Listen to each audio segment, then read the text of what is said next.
ہم یا تو غازی بنیں گے یا ہم شہید ہوں گے، مگر ہماری تلواروں کی جھنکاریں 1000 سالوں تک سنائی دیں گی۔ ہمارے اسلاف کی داستانیں بچوں کو سلانے کے لیے نہیں بلکہ مردوں کو جگانے کے لیے سنائی جاتی ہیں۔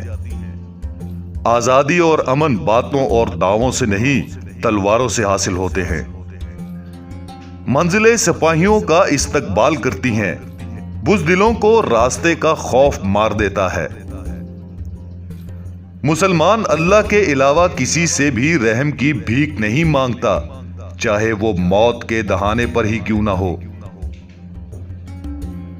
کمزوری دکھاؤ گے تو گیدڑ بھی شیر بن جاتا ہے۔ اپنوں کی طرف سے دھوکہ انسان کو ٹکڑے ٹکڑے کر دیتا ہے۔ گیدڑوں کی حکمرانی اس وقت تک قائم رہتی ہے جب تک شیر واپس نہیں آ جاتے۔ جن مظلوموں کے ساتھ کوئی نہیں ہوتا ان کے ساتھ اللہ ہوتا ہے۔ تمام جہان بھی اگر ظالم ہو جائیں تو بھی ہم ظالم سے ڈرنے والے نہیں۔ اگر آپ کا دل خالص و پاکیزہ ہے تو دنیا کی کوئی شیطانی قوت آپ کا محاصرہ نہیں کر سکتی۔